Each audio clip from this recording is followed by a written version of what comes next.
Myself, Kotesh Durgar, Assistant Professor, Department of Chemistry, Vijayanagara College, Hospital. Now I will go ahead with dealing coordination compounds part 2, which is prescribed for 4th sem. And first we can go ahead with the first theory, which is put forward to explain the bonding in coordination compounds, that is Werner's theory of coordination compounds. It was put forward in 1893 by Alfred Werner, a famous chemist, and this theory deals with the explanation of formation of complexes with formation of the complexes on the basis of the following assumptions. First assumption is metal possesses two types of valencies, primary or ionizable valency and secondary or non-ionizable valency. Second postulate, the primary valency corresponds to oxidation state of the metal and is always satisfied by negative ions. The secondary valency may be satisfied by either negative ions or neutral molecules or even by positive ions. Third postulate is the negative ions may be often have dual behavior. It may satisfy both primary and secondary valency simultaneously for a given metal ion or atom. For example, here tetramine dichloro cobalt chloride complex, one chloride ion satisfies only primary valency, which is ionizable. The other two chloride ions satisfies primary as well as secondary valency, which are not ionizable. For a given metal ion, secondary valency is fixed number and is called its coordination number. Thus, the last postulate is the secondary valencies are directional. Therefore, the complex has a particular geometry and exhibit the phenomenon of stereoisomerism. And here the Werner complex may be represented as follows by taking an example of hexamine cobalt chloride complex. Now the dotted lines, which are the chloride ions which satisfies only primary valency, whereas 6 ammonia molecules which satisfies the secondary valency only. Now by taking the 4 compounds which are formed by cobalt, ammonia and chloride here, which illustrates the evidence in favor of Werner's theory.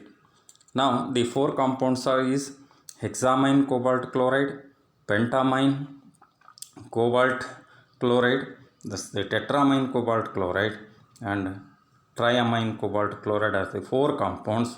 On keeping these compounds in solution, the hexamine cobalt chloride precipitates, which is equal to 3 atoms of chlorine, whereas pentamine cobalt chloride yields only 2 atoms of chlorine, whereas the tetramine cobalt chloride precipitate only 1 atom of chlorine in the form of silver chloride, whereas triamine cobalt chloride doesn't use any precipitate with silver chloride. These the variations in the amount of precipitate which is formed during the solubility of these 4 compounds, which are here 4 compounds, illustrates the practical evidence in favor of Werner's theory. Now this is explained like this. Thus the Werner deduced the central metal in these complexes is cobalt and its coordination number is 6. In complex 1, thus the here 3 chloride ions satisfy primary valency and it may be represented as like this. In complex 2, 2 chloride ions satisfies primary valency and here 1 chloride ion satisfies both the valencies. In compound 3, here only 1 chloride ion satisfies both the valency. 2 chloride ions satisfies both the valencies and one chloride ion satisfies only primary valency. In the last compound, all the three chloride atoms satisfies both primary and secondary valencies. These are here explained as the following.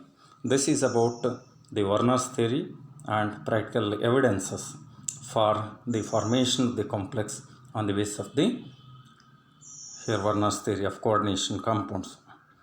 Now we can go ahead with classification of the ligands. Now before going to classification of the ligands, the bond between the metal and a ligand in complex is considered as coordinate covalent bond. The ligand has at least one atom consisting of lone pair of electrons to share with the central metal atom. A ligand may have more than one lone pair of electrons depending on the number of atoms donating lone pair of electrons. A ligand may be classified as here. First, if the ligand is associated with only one lone pair of electron which can donate to the metal atom during the formation of a coordinate bond, that's called as monodentate ligand or unidentate ligand. These are the examples of monodentate ligands. Water, ammonia, carbonyl, nitrosyl, these are the neutral monodentate ligands. Fluorine, chlorine, bromine, cyanide, that's the nitrate, these are the negative monodentate ligands. Nitrosilium and hydrazinium, these are the positive monodentate ligands. Then if the bridging monodentate ligands are also there. A monodentate ligand may simultaneously coordinate with two or more metal atoms and thus acts as a bridging between two metal atoms. Such ligands is called bridging ligands. Now chlorine acts as a bridging ligand in the following ruthenium complex. Next, here if the ligand having two or more than two donor atoms depending on the number of here donor atoms, a ligand possesses the ligand may be classified as bidentate if the ligand is able to donate two pairs of here electrons to the metal atom simultaneously at a time. Now the following are the examples of the bidentate ligands. One is oxalate ligand, ethylene diamine. Here these are the here other examples which can donate two pairs of electrons to the metal atom, and these are the examples of bidentate ligands. Now tridentate ligand is the ligand which can donate three pairs of electrons to the metal atom. Thus the one example is diethylene triamine, 2,2-terpyridine are the two examples. Then tetradentate ligand which can donate four donor atoms. Thus the one is here diethylene diamine is the one example. Here these are the examples of tetradentate ligands. Thus here these are the examples. If there is more than one donor atoms, collectively these are called as polydentate ligands. Polydentate ligands can have either two donor atoms, three donor atoms, four donor atoms, five donor atoms, and so on. Now this is the one example which can have the six donor atoms. That's the ethylene diamine tetraacetate. This is the one example which can donate six pairs of electrons to the metal atom. This is the hexadentate ligand. Now here another class of ligands is ambidentate ligand. If the ligand is associated with more than one donor atom, but it can donate only one pair at a time. Now these type of ligands are called as ambidentate ligand. Now at one time one donor atom can share the electron pairs, at the other time thus the other atom can share the electron with the metal atom. Example is here nitrate NO2. Here at one time the nitrogen acts as a donor atom, in the another compound, thus the oxygen acts as a donor atom. Here these are the two examples in which in one nitrogen acts as a donor atom to the cobalt atom, in the other compound oxygen acts as a donor atom in the here same cobalt compound. This type of the ligands are called as ambidentate ligands. Cyanide is the another ambidentate ligand. The thiocyanate is the another ambidentate ligand, and these are the example. Now here these are the fluxidentate ligand. Here now we can go ahead with the chelating ligand and chelates. Any polydentate ligand that can provide a chelate, that means claw-like or ring-like of here complex is formed in which the ligand forms a ring that includes the metal atom. Example is ethylene diamine, which forms a 5-membered ring when both the nitrogen atoms attach to the same metal atom. This type of the ligands are called as a chelating ligand. Chelating ligands are the ligands which can forms a ring structure. Here now at least if there is a presence of more than two or more than two donor atoms, here those are called as chelating ligands. Now macrocyclic ligands.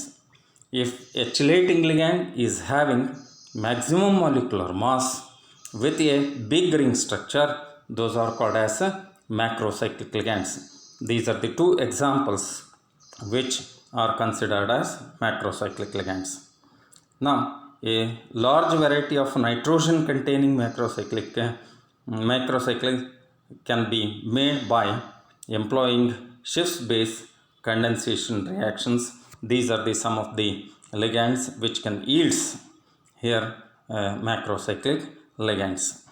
Now, this is about this classification of the ligands and here Werner's theory of coordination compounds. Thank you.